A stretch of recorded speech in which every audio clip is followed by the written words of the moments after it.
नमस्कार साथियों, आपका स्वागत है वन एन एजुकेशन में। साथियों, ये एसएससी जीडी प्रैक्टिस सेट श्रृंखला का 18वां प्रैक्टिस सेट है, जो कि सभी क्वेश्चन इंपॉर्टेंट है। इसी आधार पर इसी पैटर्न में क्वेश्चन पूछे जाते हैं एसएससी जीडी में। तो साथियों, बिना देर किए शुरू करते हैं आज का प्रैक्टिस सेट। तो पहला क्वेश्चन है, महावीर ने जैन संघ की स्थापना कहाँ की? महावीर ने जैन संघ की स्थापना कहाँ की? आपके ऑप्शन है ए कुंडाग्राम में, ऑप्शन नंबर बी है पावा में, ऑप्शन नंबर सी वैशाली में, ऑप्शन नंबर डी वाराणसी में। इसमें आपको बताना है साथियों, महावीर ने जैन संघ की स्थापना कहाँ की? तो इसमें आपका राइट आंसर क्या हो जाएगा? राइट आंसर हो जाएगा आपका ऑप्शन नंबर बी पावा में। कहाँ साथियों? पावा में। महावीर ने जैन संघ की स्थापना पावापुरी में की। पावापुरी में। महावीर जैन धर्म के कैसरे तीर्थंकर थे? तो वे 24वें तीर्थंकर थे। 24वें तीर्थंकर थे। जैन धर्म की स्थापना किसने किया था? तो जैन धर्म की स्थापना पहले संस्थापक जो थे वो ऋषभ देव थे। कौन? ऋषभ देव थे पहले तीर्थंकर, जिन्हें जैन धर्म का संस्थापक माना जाता है। वास्तविक रूप से संस्थापक जो हैं साथियों वो हैं महावीर स्वामी। महावीर स्वामी वास्तविक रूप से जैन धर्म के संस्थापक हैं। महावीर स्वामी का जन्म कब हुआ था? महावीर स्वामी का जन्म 599 ईसा पूर्व कहाँ हुआ था? कुंडल ग्राम में हुआ था। कहाँ साथियों? कुंडल ग्राम में महावीर स्वामी का जन्म 599 ईसा पूर्व में हुआ था। आगे बढ़ते हैं क्वेश्चन नंबर 2 की तरफ। क्वेश्चन नंबर 2 है, अंग्रेजों का सर्वाधिक विरोध किसने किया था? साथियों, इसमें आपको बताना है अंग्रेजों का सर्वाधिक विरोध किसने किया। तो आपके ऑप्शन है ए राजपूतों ने, ऑप्शन नंबर बी है मुगलों ने, ऑप्शन नंबर सी है सिखों ने, ऑप्शन नंबर डी है मराठों ने। इसमें आपको बताना है अंग्रेजों का सर्वाधिक विरोध किसने किया था। तो इसमें राइट आंसर क्या हो जाएगा आपका? राइट आंसर हो जाएगा साथियों ऑप्शन नंबर डी मराठों ने। मराठों ने जो था सबसे ज़्यादा विरोध अंग्रेजों का किया था। किसने? मराठों ने। आगे बढ़ते हैं क्वेश्चन नंबर 3 की तरफ। क्वेश्चन नंबर 3 है, जिब्राल्टर जल संधि किन दो देशों को एक दूसरे से अलग करती है? साथियों, क्वेश्चन है जिब्राल्टर जल संधि किन दो देशों को एक दूसरे से अलग करती है? तो आपके ऑप्शन है ए स्पेन एवं अल्जीरिया, ऑप्शन नंबर बी है स्पेन एवं मोरक्को, ऑप्शन नंबर सी है पुर्तगाल एवं अल्जीरिया, ऑप्शन नंबर डी है पुर्तगाल एवं मोरक्को। इसमें से आपको बताना है जिब्राल्टर जल संधि जो है वो किसको किसको एक दूसरे से अलग करती है। साथियों, वीडियो अच्छा लग रहा तो वीडियो को लाइक और शेयर कर दें, चैनल को सब्सक्राइब जरूर कर लें और बेल आइकन को दबाएं ताकि आने वाला वीडियो आपको प्राप्त हो सके। सभी जो भी क्वेश्चन होते हैं इसमें सभी इंपॉर्टेंट होते हैं। एसएससी जीडी इसी पैटर्न पर क्वेश्चन पूछता है। तो साथियों, इसका सही आंसर क्या हो जाएगा? आपका सही आंसर हो जाएगा ऑप्शन नंबर बी स्पेन एवं मोरक्को। स्पेन एवं मोरक्को को एक दूसरे से अलग करता है जिब्राल्टर जल संधि। स्पेन साथियों, स्पेन एक यूरोपीय देश है। स्पेन एक यूरोपीय देश है और मोरक्को एक अफ्रीकी देश है, अफ्रीका महाद्वीप का देश है। तो साथियों, और यह जिब्राल्टर जल संधि जो है यह पूर्व में भूमध्य सागर को, क्या साथियों? यह पूर्व में जिब्राल्टर जल संधि पूर्व में भूमध्य सागर को और पश्चिम में अटलांटिक महासागर से जुड़ती है। पश्चिम में अटलांटिक महासागर से जुड़ती है। क्या साथियों? अटलांटिक महासागर से जुड़ती है। तो इसका राइट आंसर क्या हो जाएगा? राइट आंसर इसका हो जाएगा स्पेन एवं मोरक्को। स्पेन आपका यूरोपीय देश है और मोरक्को आपका अफ्रीकी देश है। इन दोनों को एक दूसरे से अलग करता है जिब्राल्टर जल संधि। आगे बढ़ते हैं साथियों क्वेश्चन नंबर 4 की तरफ। क्वेश्चन नंबर 4 है, उत्तराखंड में तीर्थयात्रियों द्वारा कैलाश मानसरोवर यात्रा के लिए कौन सा दर्रा प्रयोग किया जाता है? साथियों, क्वेश्चन क्या है, उत्तराखंड से जब मानसरोवर के लिए आप जाते हैं तो किस दर्रे से होकर मानसरोवर के लिए आप जाते हैं? आपको पता होगा मानसरोवर साथियों कहाँ है। मानसरोवर आपका तिब्बत में है। तिब्बत में है आपका मानसरोवर। इसमें जाने के लिए पहले से रजिस्ट्रेशन करना पड़ता है और साथियों यहाँ जाने के लिए पासपोर्ट की आवश्यकता भी होती है। तो इसमें क्वेश्चन कर रहा है किस दर्रे के माध्यम से आप उत्तराखंड से मानसरोवर कैलाश मानसरोवर के लिए आप निकलते हैं। तो आपके ऑप्शन है ए पेंसिल्ला दर्रा, ऑप्शन नंबर बी है खारदुंगला दर्रा, ऑप्शन नंबर सी बनिहालला दर्रा और ऑप्शन नंबर डी लिपुलेख दर्रा। तो इसमें से आपको बताना है किस दर्रा से जो यात्री होते हैं मानसरोवर कैलाश मानसरोवर जाने के लिए वो किस दर्रे से होकर जाते हैं। तो साथियों, इसमें आपका राइट आंसर क्या हो जाएगा? ऑप्शन नंबर डी लिपुलेख दर्रा से होकर जो भी मानसरोवर के लिए जाते हैं वो लीपुलुक दर्रा से होकर जाते हैं। साथियों, आपको पता होना चाहिए कैलाश और मानसरोवर के बीच एक ताल है। मानसरोवर के बीच एक ताल है जिसका क्या नाम है? सत्रुस ताल। क्या साथियों? सत्रुस ताल। सत्रुस ताल। कैलाश और मानसरोवर के बीच में यह सत्रुस ताल अवस्थित है। आगे बढ़ते साथियों क्वेश्चन नंबर 5 की तरफ। साथियों, वीडियो को लाइक और शेयर कर दें, चैनल को सब्सक्राइब जरूर कर लें। क्वेश्चन नंबर 5 है, बल की परिभाषा आती है न्यूटन के किस नियम से? तो आपके ऑप्शन है ए गति के पहले नियम से, ऑप्शन नंबर बी है गति के दूसरे नियम से, ऑप्शन नंबर सी है गति के तीसरे नियम से, ऑप्शन नंबर डी गुरुत्वाकर्षण नियम से। तो इसमें आपको बताना है साथियों बल की परिभाषा न्यूटन के किस नियम से आती है? बल की परिभाषा न्यूटन के किस नियम से आती है? तो इसमें आपका राइट आंसर क्या हो जाएगा?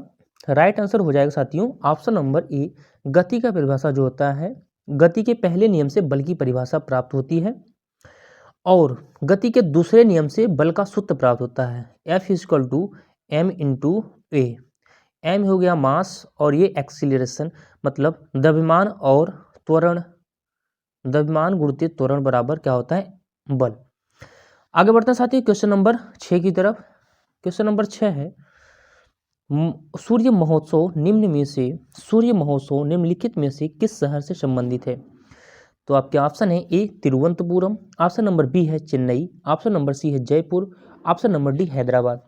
इसमें से आपको बताना है साथियों सूर्य महोत्सव जो है वो किस शहर से संबंधित है? सूर्य महोत्सव किस शहर से संबंधित है? तो राइट आंसर क्या हो जाएगा आपका? राइट आंसर साथियों इसमें हो जाएगा आपका option number A Thiruvananthapuram. Thiruvananthapuram क्या है? केरल की राजधानी है तिरुवनंतपुरम। यहाँ पे सूर्य महोत्सव होता है। सूर्य महोत्सव में साथियों ये फिल्म महोत्सव होता है, फिल्म फेस्टिवल होता है जिसमें 100 से अधिक दिनों तक ये चलता है। 100 से अधिक दिनों तक ये फेस्टिवल चलता है। क्या साथियों? 100 से अधिक दिनों तक यह फेस्टिवल चलता है। और कहाँ मनाया जाता है? तो आपका ऑप्शन हो जाएगा option number A Thiruvananthapuram. Right answer हो जाएगा जो सूर्य महोत्सव है वो तिरुवनंतपुरम में मनाया जाता है। आगे बढ़ते हैं क्वेश्चन नंबर 7 की तरफ। क्वेश्चन नंबर 7 है निम्न इनमें से कौन सी भाषा द्रविड़ भाषा परिवार का भाग नहीं है? साथियों इनमें से कौन सी भाषा द्रविड़ भाषा परिवार का भाग नहीं है? आपके ऑप्शन है ऑप्शन नंबर ए है तमिल, बी है तेलुगु, सी है मलयालम, डी है कोंकणी। इसमें आपको बताना है द्रविड़ भाषा परिवार का वह कौन सा इसमें से जो द्रविड़ भाषा परिवार का हिस्सा नहीं है, जो भाग नहीं है, वह कौन सा है इसमें से? तो साथियों इसमें राइट आंसर क्या हो जाएगा आपका? इनमें से राइट आंसर कौन हो जाएगा? राइट आंसर आपका हो जाएगा option number D Konkani. Konkani जो है यह द्रविड़ भाषा परिवार का नहीं है, द्रविड़ भाषा परिवार का नहीं है। तमिल हो गया, तेलुगु हो गया, मलयालम हो गया और साथियों कन्नड़ हो गया, कन्नड़ हो गया और तुलु भाषा। क्या साथियों? तुलु भाषा ये द्रविड़ भाषा परिवार का भाग है। बाकी कोंकण जो है वो द्रविड़ भाषा परिवार का नहीं है। आगे बढ़ते साथियों क्वेश्चन नंबर 8 की तरफ। क्वेश्चन नंबर 8 है शिक्षा में सुधार हेतु ब्रिटिश सरकार ने सैंडल आयोग कब नियुक्त किया? साथियों शिक्षा में सुधार हेतु ब्रिटिश सरकार ने सैंडल आयोग का गठन किया था। तो सैंडल आयोग कब गठित किया गया और किसके निर्देशन में यह गठित हुआ? तो आपके ऑप्शन है ऑप्शन नंबर ए है 1919 ईस्वी, ऑप्शन नंबर बी 1917 में, ऑप्शन नंबर 1921 में, ऑप्शन नंबर डी 1896 ईस्वी में।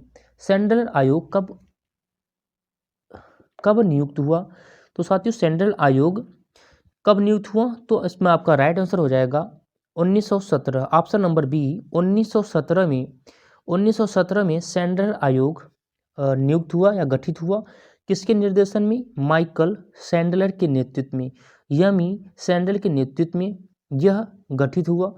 साथियों शिक्षा सुधार हेतु हमारे शिक्षा संबंधित सुधार के लिए और भी जैसे कि हमारा हो गया हंटर कमीशन और रैले कमीशन हमारे शिक्षा संबंधित ये सुधार थे।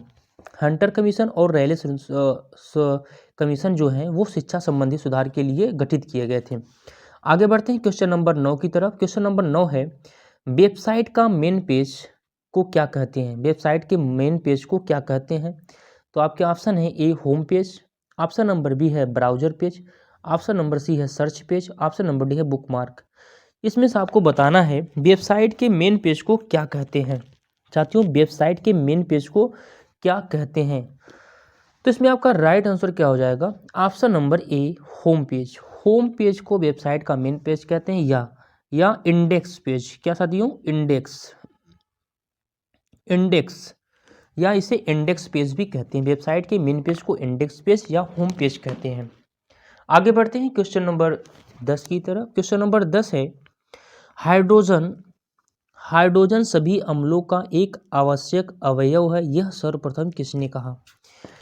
हाइड्रोजन सभी अम्लों का एक आवश्यक अवयव है, एक घटक है, यह सर्वप्रथम किसने कहा था? आपके ऑप्शन दिए हैं, ए आर्हेनियस दिया है, ब्रेनस्टेड, सी दिया है डेवी, और डी दिया है लोरी। इसमें से आपको बताना है हाइड्रोजन सभी अम्लों का एक आवश्यक अवयव है, यह किसने कहा था सर्वप्रथम? इसमें आपको राइट आंसर क्या हो जाएगा? Option number D. Option number D Davy ने कहा था कि हाइड्रोजन सभी अम्लों का एक आवश्यक अवयव है। आगे बढ़ते हैं क्वेश्चन नंबर 11 की तरफ। क्वेश्चन नंबर 11 है जल में आसानी से घुलनशील पदार्थ है। जल में आसानी से घुलनशील है, तो आपके ऑप्शन है ए कार्बन, ऑप्शन नंबर बी है नाइट्रोजन, ऑप्शन नंबर सी है अमोनिया, ऑप्शन नंबर डी है आयोडीन। ऑप्शन नंबर डी है आयोडीन। इसमें आपको बताना है जल में आसानी से कौन सा वो है जो आसानी से घुल जाता है। तो साथियों इसमें राइट आंसर क्या हो जाएगा आपका? Option number C ammonia. Ammonia का सूत्र होता है NH3, जो जल में आसानी से घुल जाता है। या साथियों अमेरिका में सर्वाधिक उत्पादित ये जो है अमोनिया जो है अमेरिका में सर्वाधिक उत्पादित होता है। आगे बढ़ते हैं क्वेश्चन नंबर 12 की तरफ। क्वेश्चन नंबर 12 है सिरके में मुख्य रूप से कौन सा रसायन मौजूद होता है? आपके ऑप्शन है A formic acid, option number B है citric acid, option number C है एसिटिक एसिड, और ऑप्शन नंबर डी है एथेनोइक एसिड। इसमें से आपको बताना है साथियों सिरके में मुख्य रूप से कौन सा घटक मौजूद होता है या कौन सा रसायन मौजूद होता है। तो इसमें आपका राइट आंसर हो जाएगा option number D ethanoic acid.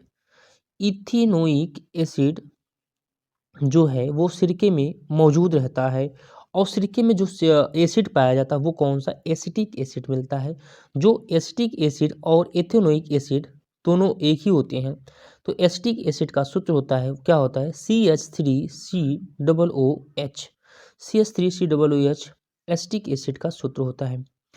आगे बढ़ते हैं जिसमें साथियों 5 से 20% मात्रा के हिस्सा से एसिटिक एसिड जो होता है 5 से 20% की मात्रा में प्राप्त होता है सिरके में। आगे बढ़ते हैं क्वेश्चन नंबर 13 की तरफ। क्वेश्चन नंबर 13 है जिन शब्दों का प्रयोग सर्वप्रथम किसने किया था? जिन शब्दों का प्रयोग सर्वप्रथम किसने किया था? आपके ऑप्शन है ए वाल्टेयर, ऑप्शन नंबर बी है वाटसन, सी है क्रीक, डी है जोहानसन। इसमें से आपको बताना है जिन शब्द का सर्वप्रथम प्रयोग किसने किया था। तो इसमें आपका राइट आंसर क्या हो जाएगा? Option number D Johansson. Johansson ने सन 1909 ईस्वी में सर्वप्रथम जीन शब्द का प्रयोग किया। और साथियों जीन जो है मनुष्य में जीन की संख्या कितनी होती है? तो वो होती है 30,000। 30,000 जीन मुख्य रूप से पाए जाते हैं मनुष्य में, और जिसमें से 20% विशिष्ट जीन होते हैं। जिसमें से 20% विशिष्ट जीन प्राप्त होते हैं मनुष्य के शरीर में। आगे बढ़ते हैं क्वेश्चन नंबर 14 की तरफ। क्वेश्चन नंबर 14 है थायराइड ग्रंथि का स्थान कहाँ है? थायराइड ग्रंथि का स्थान कहाँ है? आपके ऑप्शन है ए यकृति, ऑप्शन नंबर बी गला, ऑप्शन नंबर सी है कांख, ऑप्शन नंबर डी इनमें से कोई नहीं। तो साथ ही इसमें आपको बताना है थायराइड ग्रंथि का स्थान कहाँ है। साथियों वीडियो अच्छा लग रहा हो तो वीडियो को लाइक और शेयर कर दें, चैनल को सब्सक्राइब कर लें और बेल आइकन को जरूर दबाएं ताकि आने वाले सभी वीडियो आपको प्राप्त हो सकें। सभी क्वेश्चन इंपॉर्टेंट है, सभी भाई बहन को निवेदन है कि इनको ध्यान से पढ़ें, ध्यान से नोट करें और इसको पढ़ कर जाएँ और पेपर को फोड़ कर आएँ। तो साथियों इसमें राइट आंसर क्या हो जाएगा? 14 का राइट आंसर क्या हो जाएगा? थायराइड ग्रंथि का जो स्थान है वो कौन सा है? वो गला है। साथियों थायराइड ग्रंथि का स्थान जो है वो ऑप्शन नंबर इसकी बी सही हो जाएगा। ऑप्शन नंबर बी गला। गर्दन में साथियों सांस नलिका के ऊपर, सांस नलिका जो होती है, सांस नलिका के ऊपर और स्वर यंत्र के नीचे यह तितली नुमा होती है। क्या साथियों? तितली नुमा थायराइड जो ग्रंथि होती है वो तितली नुमा होती है। और यह T3 व T3 और T4 नामक हार्मोन बनाती है। क्या साथियों? T3 व T4 नामक हार्मोन बनाती है। कौन? थायराइड ग्रंथि। और साथियों यह शरीर के तापमान को नियंत्रित करती है। थायराइड ग्रंथि जो है शरीर के तापमान को नियंत्रित करती है। आगे बढ़ते हैं क्वेश्चन नंबर 15 की तरफ। क्वेश्चन नंबर 15 है, शतरंज में एक बोर्ड में कितने वर्ग या खाने होते हैं? शतरंज के एक बोर्ड में कितने वर्ग या खाने होते हैं? तो साथियों आपके ऑप्शन है, ऑप्शन नंबर ए है 54, बी है 64, सी है 56, डी है 72। इसमें से आपको बताना है शतरंज के एक बोर्ड में कितने खाने होते हैं। शतरंज के एक बोर्ड में कितने खाने होते हैं? तो आपका राइट आंसर हो जाएगा ऑप्शन नंबर बी 64। 64 खाने होते हैं एक बोर्ड में, एक वर्ग में। एक बोर्ड में 64 वर्ग या खाने होते हैं, जिसमें से साथियों जो शतरंज होता है वो दो लोगों के बीच में होता है, दो लोगों के बीच होता है, जिसमें से एक व्यक्ति के पास 16 गोटियां होती हैं। कितनी?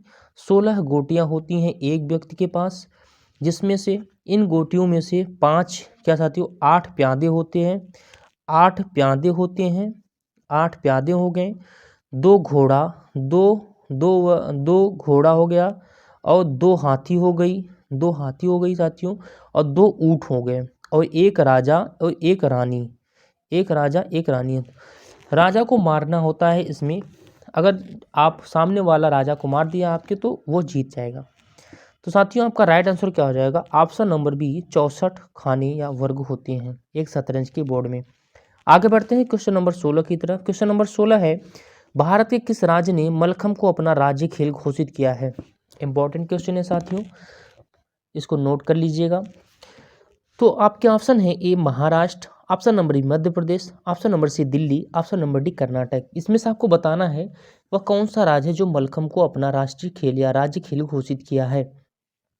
तो इसमें आपका राइट आंसर क्या हो जाएगा साथियों? राइट आंसर हो जाएगा आपका ऑप्शन नंबर बी मध्य प्रदेश। मध्य प्रदेश जो है वो अपना राज्य खेल या राजकीय खेल मल्लखम्ब को घोषित किया गया है। कब साथियों? ये 10 अप्रैल 2013 को अपना राष्ट्रीय खेल मल्लखम्ब को यह घोषित किया। मल्लखम्ब का मतलब होता है साथियों, मल का मतलब हो जाता है कुश्ती और खम का मतलब होता है खंभा। इसका संबंध हो जाता है खंभे पर कुश्ती, खंभे पर कुश्ती, खंभे पर कुश्ती हो जाता है मल्लखम्ब का मतलब। और राष्ट्रीय मल्लखम्ब दिवस 15 जून को मनाया जाता है। कब साथियों? 15 जून को राष्ट्रीय मल्लखम्ब दिवस मनाया जाता है। आगे बढ़ते हैं क्वेश्चन नंबर 17 की तरफ। क्वेश्चन नंबर 17 है, यूनेस्को ने किस दिन को अंतर्राष्ट्रीय साक्षरता दिवस घोषित किया है? यूनेस्को ने किस दिन को अंतर्राष्ट्रीय साक्षरता दिवस घोषित किया है? आपके ऑप्शन है ए 8 सितंबर, ऑप्शन नंबर बी है 18 सितंबर, ऑप्शन नंबर सी 18 अक्टूबर, और ऑप्शन नंबर डी है 8 अक्टूबर। इसमें साथियों आपको बताना है यूनेस्को ने किस दिन को अंतर्राष्ट्रीय साक्षरता दिवस घोषित किया है। तो इसमें आपका सही आंसर क्या हो जाएगा? ऑप्शन नंबर ए 8 सितंबर। 8 सितंबर को यूनेस्को ने अंतर्राष्ट्रीय साक्षरता दिवस घोषित किया। और ये कब घोषित किया? यह 7 नवंबर 1965 को यह तिथि 8 सितंबर को, मतलब कि 7 नवंबर 1965 को यह घोषित किया गया कि 8 सितंबर को अंतर्राष्ट्रीय साक्षरता दिवस मनाया जाएगा। किसके द्वारा घोषित किया गया साथियों? यूनेस्को द्वारा। आगे बढ़ते हैं क्वेश्चन नंबर 18 की तरफ। क्वेश्चन नंबर 18 है, निम्नलिखित में से भारत रत्न पाने वाले कौन हैं? तो आपके ऑप्शन है A Lata Mangeshkar, option number B Sachin Tendulkar, option number C Atal Bihari Vajpayee, option number D सभी।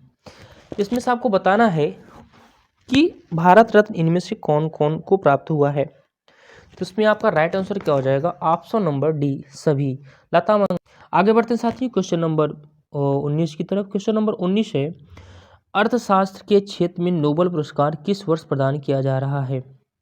तो अर्थशास्त्र का क्षेत्र में नोबेल पुरस्कार किस वर्ष से प्रदान किया जा रहा है? तो आपके ऑप्शन है ए 1900 ईस्वी में, ऑप्शन नंबर बी है 1901 से, ऑप्शन नंबर सी है 1961 से, ऑप्शन नंबर डी है 1969 से। इसमें से आपको बताना है अर्थशास्त्र के क्षेत्र में नोबेल पुरस्कार किस वर्ष से प्रदान किया जा रहा है। अर्थशास्त्र का जो नोबेल पुरस्कार प्राप्त किया जाता है वो किस वर्ष से प्रदान किया जा रहा है। तो इसमें आपका राइट आंसर क्या हो जाएगा? Option number D. Option number D 1969 को 1968 ईस्वी को यह स्थापित हुआ कि अर्थशास्त्र के क्षेत्र में नोबेल पुरस्कार प्रदान किया जाएगा। बट 1969 में सबसे पहले अर्थशास्त्र का नोबेल पुरस्कार प्रदान किया गया। किसको प्राप्त किया गया? किसको? रैगनर फ्रिस्क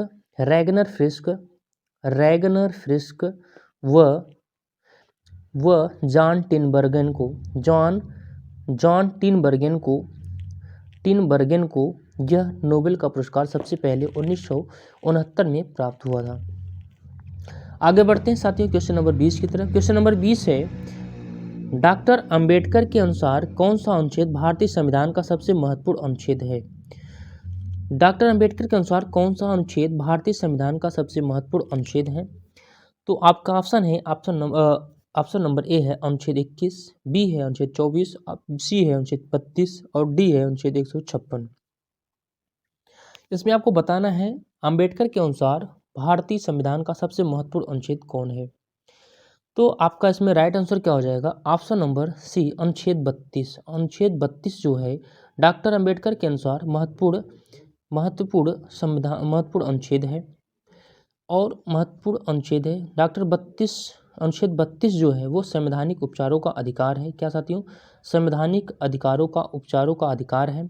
इसे मूल अधिकारों की सुरक्षा की गारंटी भी कहते हैं। हमारे मूल अधिकार की सुरक्षा की गारंटी अनुच्छेद 32 लेती है। तो साथियों अनुच्छेद 32 के तहत 5 प्रकार के रिट जारी किए जा सकते हैं न्यायालय द्वारा। तो साथियों आज के लिए बस इतना ही, मिलते हैं अगले वीडियो में।